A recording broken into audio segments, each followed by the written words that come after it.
Well, the title of the talk is Geology and Soils of the Berry District. By the Berry District I mean the area from the Shoalhaven in the south, so that includes Bomaderry here, west to Nowra, and further west up the Shoalhaven River, and then all the way up to Kiama in the north, and inland as far as Robertson. So we're looking at that general area. So it's pretty familiar to most of you. I don't know how much you know about the geology and the soils, but I hope you find it interesting. This is an aerial view of Berry looking west and the hill up the top. So the rocks in the area are almost all horizontal, and you can see this very well in this photograph of Berry. In the distance you can see the Watamolla Mountain, and you can see the top of it is completely flat, and all the rocks in this area are horizontal like that. The main topics I'm going to cover, there's 6 of them. I'll start with the landforms and topography, and then the geology, then the stratigraphy, that means the layering of the individual rock types, and then the structure, that's whether they've been deformed in any way or not, and then I'll come to soils, and the vegetation that grows on the soils depends on the type of soil overlying the rocks. So they're the 6 topics. Let's start with the landforms and the topography. So this district is characterised by a narrow coastal plain with an elevation up to only about 100 metres. Inland from that, you've got foothills which go up to about 500 metres, and then further inland, further west, we've got the escarpment. And you see that well illustrated from Bomaderry here. You can see Cambawarra Mountain, and further north from Berry, if you go inland from Berry, you see Watamolla Mountain. And if you go inland from Kiama, then you can see Saddleback Mountain. This map, which goes from Nowra in the south to Wollongong in the north, shows you the elevation of the rock types. So the highest rocks are out there at Moss Vale, and you can see the uncoloured, the white area along the coast is low-lying. That's from under 100 metres high, and as you go inland, the land rises up. I mean, this is, you know all this, but it's related to the rocks underneath. You can read this quite well, but the landforms and the topography are the product of erosion. That means the wearing away of the rocks that were forming the landscape. This happened over the past 200 million years by eastward flowing rivers, rivers that flowed from the west into the Pacific Ocean or the Tasman Sea. And it's very interesting that some of the biggest rivers came from Western Australia.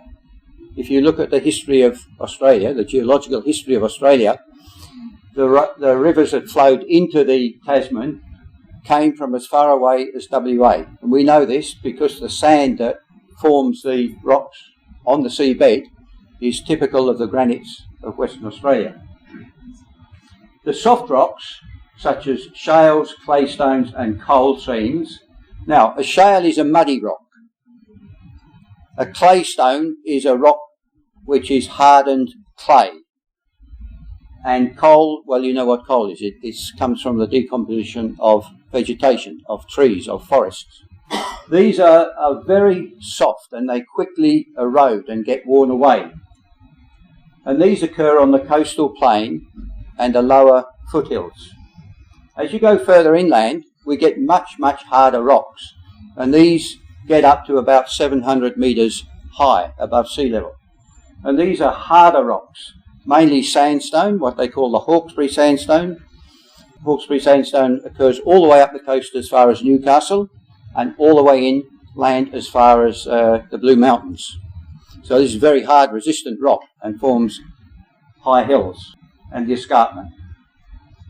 Then the other rock that occurs here, which is very hard, is basalt. It's a black volcanic rock. It came out of volcanoes, and Cleary Brothers up at Bombo, they've got a huge great quarry, or quarries, where they're mining this stuff or quarrying it for road metal and other building purposes. I want to show you a few photographs, aerial photographs of the topography and different rock types. This is, you know where this is. You can see Shoalhaven Heads there, you can see the Shoalhaven River. It's taken from Mount Cambawarra, and we're looking out at Mount Coolangatta, which is just a claystone rock sticking up. And this is what we call the coastal plain. It's very low lying, and it's very sandy. And that Shoalhaven River, like many other large rivers, came from way inland, out near Canberra, Braidwood, that sort of general area, and it comes through these hard rocks and empties into the sea here at Shoalhaven Heads. This is an aerial view of Bombo, and you can, looking north, you can see Cleary Brothers quarries on the basalt quarries there, and you can see all the sandy bays and rocky headlands. And these rocky headlands, they are composed of basalt, which is a very hard black rock which came out of volcanoes.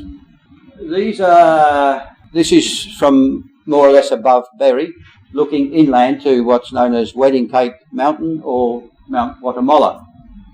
And these are the foothills, so it's gradually rising up. That's our house down there. That's 50 metres above sea level.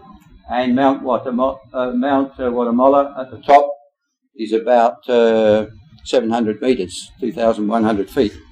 This is a view of Mount Guatemala from the Kangaroo Valley side, and you can see it's just a ridge of hard, resistant sandstone. And we're looking out towards Gerard on the coast. So really the topography, the landforms are completely dependent on the rock types, and particularly the hardness of the rock types. This is Kangaroo Valley from the Illawarra Plateau, looking northwest down towards Kangaroo Valley, and you can see these horizontal layers of hard resistant sandstone. Geology is really the study of rocks. So the basic elements of geology in this area I'd like to discuss now. The next slide will be the geological time scale. The Earth is 4,500 million years old,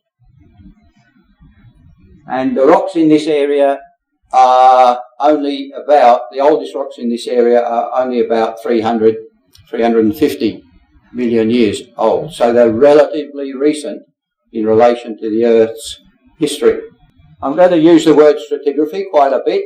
What is it? It means the vertical layering of rocks due to cycles of deposition. And the oldest rocks are at the bottom, and the youngest rocks are above that. Most of the rocks in this area are marine sediments. In other words, they were deposited in the sea. I might use the word unconformity. It means that the rocks, the old rocks, have been laid down and twisted or tilted, and the rocks over the top of them are now not parallel to the rocks underneath them, and that's quite common. Intrusive rocks, they're things like basalts which come up a volcano, and so they cut across the layered rocks. They're discordant. This is a little bit, you won't be able to see the details, but what I want to show you here is the geological timescale of the Earth's history. On the extreme left here, that's when the Earth was formed, about 4,500 million years ago. We don't have any rocks in this area older than, this is the oldest rocks, 4,500 million years, and that's the present. This area here is looking at from 500 million years ago to here. So the rocks in this area, this particular part of Australia, are only from there to there. It's only about 1/10, the last 1/10 of the world's history. The rocks in this area belong to that age group. This is a pretty picture, but this is what geological maps look like. Geologists have been out in the bush, out in the field, and they've recorded, they've mapped the different rocks with different colours. The yellow colour up the sea, we're here, Bomaderry's here, there's the mouth of the Shoalhaven here. In this area, the underlying rocks are sediments. It's just fine sand and silt. And this extends all the way up 7 Mile Beach. But when you get up to Gerringong and Kiama, you get these dark blue, well, the rocks aren't dark blue, but on the map they're dark blue. These are basalts. These are rocks which came out of a volcano. As you come inland, these lighter blue rocks are sediments. They're mainly shale. They call it the Berry Shale. A shale is a mud. The river Shoalhaven and all the other rivers, they brought down sand and mud.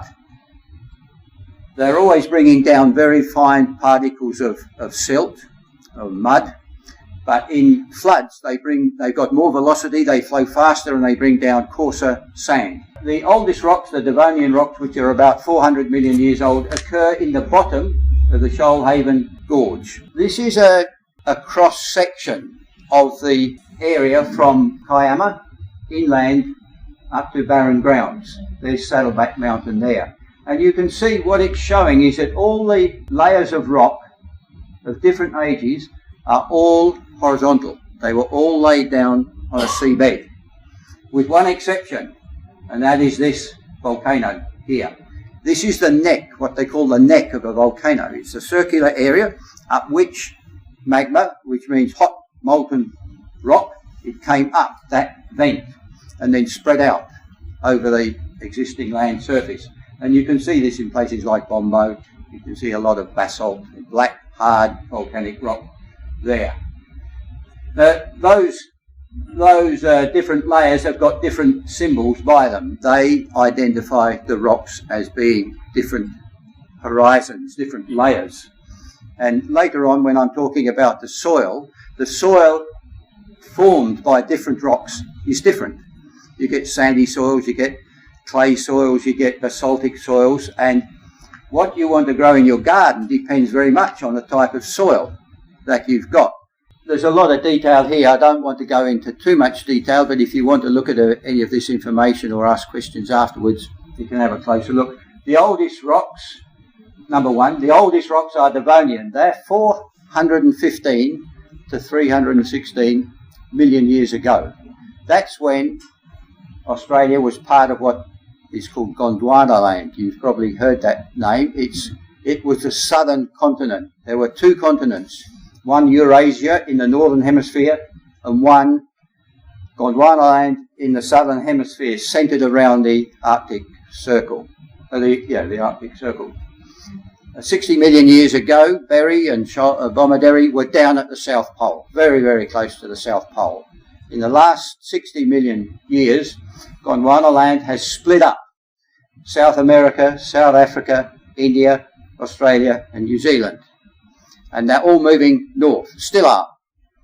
These earthquakes that are happening in Nepal is because India is bumping into Eurasia, and it's already formed the Himalayas, but it's continuing to push, and this causes earthquakes and landslides and all sorts of havoc. In that same 60 million years, where we're living now has moved from the South Pole 60 degrees of latitude north, because we're 30 degrees south of the equator now. That's an enormous distance in 60 million years. With the satellites up there that we've got now to give us our position, we know that we are moving every year 7.8 centimetres north, 3 inches. We don't detect it, but we're moving north 3 inches every year. And in 60 million years, we've moved from the South Pole to where we are now. So that's the oldest rocks. The Permian rocks are marine sediments. They were laid down in the Tasman Sea, and there's some volcanics there, which were blue on the previous map.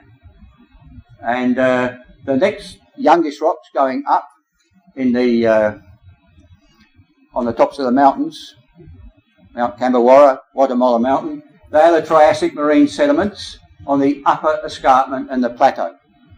And the Wallamai pine was first recognised as a fossil in rocks which are 200 million years old. And that tree still exists. It's amazing. The tertiary rocks, number 4, are volcanic lavas and intrusives, and they were shown in large red areas the north up inland from Kiama. They are the basalts that I was speaking about. And then along the coast, you've got number 5, the Quaternary alluvium. Alluvium just means alluvial, well, alluvium is just sand. And you get that all the way up from Shoalhaven Heads all the way up the coastline. Oh, that's the map again. So these red ones, oh, go back please. The red ones are the volcanics that I was mentioning about. And the blue ones are the shales and sediments, and the yellow ones all the way up the coast, that's the alluvial sand. You've all been down to the beach, I'm sure, 7 Mile Beach, Shoalhaven Heads. There's an enormous amount of sand. Those sediments were laid down on the seabed as horizontal layers. Well, the sea is actually rising now because of the melting of Antarctica and the Arctic ice sheets. So in the last 15 million years, the sea level's risen about 120 feet, whatever that is, 50 metres or something like that. So these rocks now, the blue ones, which we see on the top of the escarpment, they were laid down in the Tasman Sea. And this basin of rocks, we call it a basin because it was more or less circular. It goes from Sydney to Newcastle and as far inland as Katoomba. That's the Sydney Basin. All the rocks are like a basin. They gently dip. From here, they gently dip to the west, and out in the Blue Mountains, they gently dip towards Sydney to the east. And this basin would have gone way out into what's now the Tasman Sea. So, yeah, there's been a huge amount of uplift. With the northern movement of Gondwana land, does that affect the axis of the Earth and conversely climate change? Yes, it must. It must. I'm not an expert on that, but it must. When the Earth was formed, there was one continent and one ocean. And that continent was mainly in the northern, what's now the northern hemisphere. But it's a complicated thing because the Earth's crust, that's the outer crust, is very light rocks compared to the core. The core of the Earth is hot, molten iron and manganese, and it's really heavy. Then the second layer around the core, it's called SiMa, Si for silica and Ma for magnesium. That's lighter. And then there's another very, very thick layer of this SiMa. And the outer layer, which is all these sedimentary rocks here, is not very deep, maybe 40 kilometres. And that's called Sial, silica aluminium rocks. So they're like granite is a sialic rock. The black lava is a SiMa rock. So this stuff up at Bombo and Kiama, those black rocks came from the middle layer, SiMa. So the outer layer on which is where the continents are is relatively very light, very low specific gravity. So you just wonder how the rotation of the Earth is affected by the original continent being in the northern hemisphere, and all the southern hemisphere was all ocean. And then that continent split into two. One was called Eurasia, that remained up in the north, but the rest, which was called Gondwana land, and that's, as I said, South America, South Africa, India, Australia and New Zealand, they were down near the South Pole. So you had two continents. But because they're very light material, it's almost like they were floating on the middle layer. And that's how, Australia is now moving north at 7.8 centimetres a year. We know that because of the satellites. And Australia is moving north into Papua New Guinea. And that's why you've got all these mountains in Papua New Guinea and Indonesia. And as you go further west, India's bumping into Asia and forming the Himalayas. So these light rocks can get pushed around because they're literally floating. I mean, you can't imagine rocks float. They don't float in the water. They're floating on a denser mass underneath. Different rocks are formed of different minerals. So when they weather, get exposed to sunlight, get exposed to rain, wind and that, they break down into what we call soils. And the different types of soils, different types of rock generate different types of soil. The main soil types of this district are related to the main rock types of this district. Clay soils develop over shale bedrock. Now, a shale is really just a compact clay. So these clay soils are impermeable and they hold water very well. The next kind of dominant soil in this area is sandy soils. These are formed over sandstone bedrocks, and as you remember, I mentioned that all these hills from Gambawarra up to Guatemala Mountain, they're all sandstone rocks, hard sandstone, and it breaks down into friable, soft sand. And so you get sandy soils on those areas. And then siltstone, a silt is a mixture of sand and clay. And so it forms a soil which is quite rich. It's got impermeable particles and permeable particles. So it's an ideal soil for your garden. And the volcanic soils are very rich. They are high in iron and magnesium, and they are a deep reddy brown colour, and they're particularly fertile. The coastal plain is close to the sea. We've got sandy beaches. The soils there are very sandy. The lower foothills, that would be between here and, well, no, it's not between Bomaderry and Nowra, because you've got the Shoalhaven River and you've got all that coastal plain, sandy, swampy soils. But as you go north towards Berry, then you get soils which are formed over these shales, and the soils are clay soils. As you go up onto the mountains, Cambawarra, Guatemala, the rocks are sandstone, so the soils are very sandy and they're very permeable. When it rains, the water just drains straight through, and that's that. I just want to show you some photographs of how the soils look. This is a thin clay soil.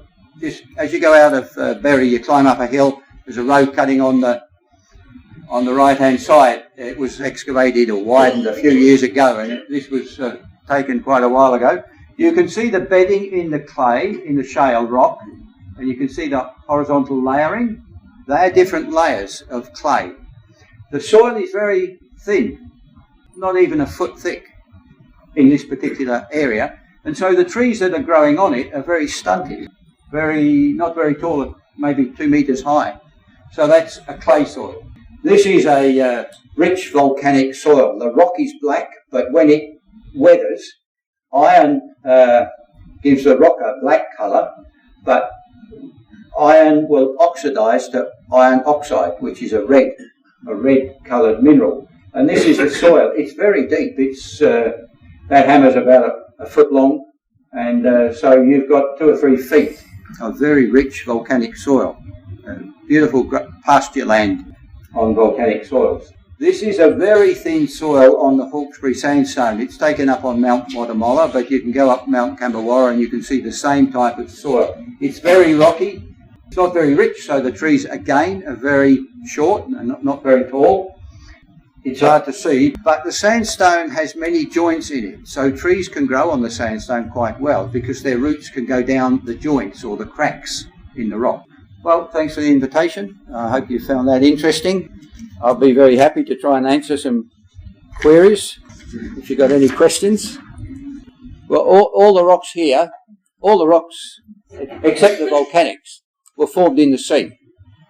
What's happened is that the land has risen up. It's been forced up above the present sea level. Probably now that the rocks are above the sea level, they're subject to weathering, and some parts of a bed, a sandstone bed, would weather quicker than others because the composition of the sand will be variable. The river is coming down. For example, let's think about the Shoalhaven River. It's coming down.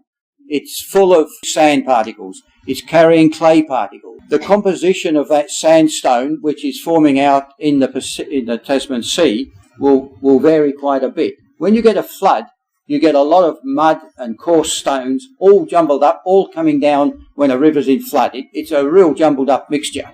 But for most of the year, the water's flowing gently. It's relatively clean. The coarser sand particles are moving slowly, and the mud particles move faster. So there's a separation of the fine mud from the coarse sand out there in the ocean. But when there's a big flood comes down, everything comes down and it's jumbled up. So within a particular sand sand bed that's being deposited, there will be considerable variations in the composition. Some parts will be completely sand, almost no silt, no mud. And then other parts of that same bed, usually closer to the river, will be much more jumbled up, because the river is flowing fast. But when it hits the sea, that body of water is basically not moving. So it's like hitting a brick wall, and everything drops. The coarse particles drop first, and the fine particles, the sand, the clay particles, are taken further out to sea. So for any bed, the composition, the mixture of sand and silt will vary depending where the river is and how far from the river it is. The other thing is that once these sediments have been dumped by the river in the sea, there are currents. There are, mainly here, it's a south current. The stuff up in Queensland generally is moving southwards. But when you get a storm, then the sediments can be taken the other way, the currents reverse. So there's nothing very consistent about the composition of a particular bed. The whole continent of Australia is lifted up considerably. When this continent was down at the South Pole, there were several kilometres of ice on top. And the rocks that existed then, in those days, when the ice age came, they were compressed and pushed deeper down. They got compacted very heavily. Once about 16 million years ago, the ice really started melting at a faster rate. So what's happened, as Australia's moved north, it's lifted up, because the pressure of 2 kilometres of ice on top, it's not there anymore. It's all gone. So these rocks that were formed here on the seabed in a past era, we're talking 300-400 million years ago. In that 300-400 million years, they've drifted north. They've raised up, and now they're sitting 700 metres above. Now, if you look at, to take another example, if you look at the Himalayas or the Alps in Europe, those rocks are all jumbled up and folded. If you drive through those countries, you'll see rocks that are going up and folded, really contorted all over the place. Why?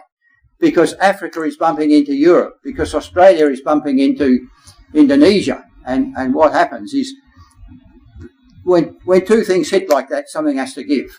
And the weakest rocks give first. And the first thing is a horizontal layer of rock will start gently being folded. As the pressure is greater, then these folds get tighter. And eventually, something like up in Nepal just recently, something gives. Something gives. Because what is happening, when Australia is moving north and hitting Indonesia or the Asian plate, what happens, they don't just hit like that. Something has to happen. The weakest one, and Australia is much smaller than Asia, so the Australian plate is buckling under the Asian plate. The Asian plate, like the Himalayas, is getting lifted up. Mount Everest was surveyed by the British Army in the 1850s, and the height was whatever it was, 25,000 feet or something. They recently maybe 5 years ago, they resurveyed it, and it was 15 metres higher than it was 150 years ago.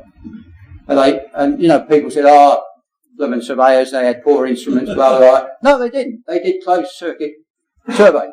They were very accurate. What's happened, Mount Everest has gone up 15 metres in 100 and something years. The northern part is subducting. The word is subducting. When two things hit, when two trucks hit, they smash. But when two continents hit, one is stronger, more stable than the other. So the weaker one goes under. We had a tsunami not so long ago. What was it, 5 years ago? There was a tsunami. Caused one hell of a problem. And when they looked and found out where the centre was, what had happened, Australian plate goes beyond our coastline. A coastline is just a function of sea level. So our plate, Australian plate, ran into Indonesia in Sunda Strait. And if you look at the topography of the seabed from Australia, going north from Australia, it slopes gently down. And then it suddenly goes really deep. Because what's happening is that the continents are doing that, and this one goes up and that one goes down, and there's a very deep trench. And that triggered what happened. One plate moved suddenly relative to the other, maybe only 10, 15, 20 metres. But when the sea floor drops 20 metres in a matter of seconds, you can imagine what the water does. I mean, it goes down, hits something, and hits the Indonesian coast, and then goes all the way across the Indian Ocean to Africa. It caused an enormous amount of destruction. You had a question there. The Sydney Basin has always been a basin, and where it's thickest, if you think of a basin like a big plate, I guess, the lowest point is in the middle. And when vegetation is growing in that basin, the water tends to run down to the centre of the basin. So the trees that were growing in the original Sydney Basin would have been much taller. And the coal seams, which formed from the decomposition and the compaction of trees, which were then carbonised, the coal seams are thicker in the centre of the basin. And as you go out to the margins of the basin, the trees were poorer quality, the soil was poorer quality, the trees were smaller and they didn't grow so fast and they didn't form such thick beds of coal. The area that you're talking about is right on the extreme southern limit of the so-called Sydney Basin. And the same applies the other side of the Hunter River up around Newcastle. The best coal seams are probably around Parramatta, quite honestly, just under there. They're about 2,000 feet down. Back in the 1970s, I worked for a Canadian company that was looking for coal at a place called Walgan Valley, just out north of Lithgow. And the coal seams there are only a couple of metres thick. But if you go up to the coal mines up around Wollongong, just west of Wollongong, coal seams are much thicker than that. The best coal seams are under Western Sydney. But and in fact, wasn't there a coal mine at Balmain, I understand? And it's still there. But you can't mine it because when you take out the coal, then eventually the roof collapses to the floor and all sorts of cracks come up and there's too many houses there now. Well, I mean, that happens in Newcastle, Newcastle as they call it in England. I mean, there's lots of miners' houses there have just collapsed because they're mining under their own house. An interesting point from what you just said is that when we built the power line from near Kangaroo Valley through to Tallowa Dam, just about every hole we dug, we brought up coal. And when we tried to light it, we had to have a great amount of heat from wood to fire it. Yeah. So it was pretty poor quality. Poor quality, yeah. Why is it poor quality? Because it's mixed up with sediment. It's got a lot of mud in it. Whereas down in where the forest was really tall and thick and lasted a long time in the centre of the basin, the coal seams are much thicker. And there's very little sediment mixed up with the coal itself. As you get to the margins, it's poor quality and it's thin. If you took a sample of the bed, off the bed of the Shoalhaven River on a nice calm day when the water was just flowing gently, it would be pretty well pure sand. But when a flood comes down, after torrential rain up in the headwaters, it all comes down through the gorge, all gets churned up. When that eventually, the storm stops, most of that will settle down. The sand particles are heavier and bigger, so they'll settle first, and the clay a lot of it will be taken further down because they're very small particles. But you'll get areas where it's a mixture of sand and clay. When you look at some of the old colonial era buildings, they quarried that sandstone. It was a very, very good building material. It's hard, it's resistant, and the other rock that's even better would be the basalt, although it's black in colour. So people tended not to like hard black rock for public buildings or even for houses, but they certainly used it and use it in many countries, particularly in the United Kingdom. They use it for stone walls around their paddocks. But what's very interesting is that although the Earth is 4,500 million years old, I mean, we can't grasp that. I mean, even geologists, you can't grasp how old the Earth is. It was only about 600 million years ago that the first fossils were found. in rocks that are called Cambrian. They were found in Wales, and the old name for Wales apparently was Cambria. And so for all that period of time in the Earth's history, there was absolutely no life. There was no oxygen in the atmosphere. The atmosphere was methane, which is nitrogen and hydrogen. Until plants appeared, there was no oxygen in the atmosphere. So there was no life. There was absolutely no life. All the really old rocks, like say in Australia, the oldest rocks are in WA, the goldfields, that area is like the Canadian Arctic, is like Scandinavia. They're the oldest rocks in the world, and there's absolutely no fossils, no sign of life at all. It's only in the last, you remember that map, that chart.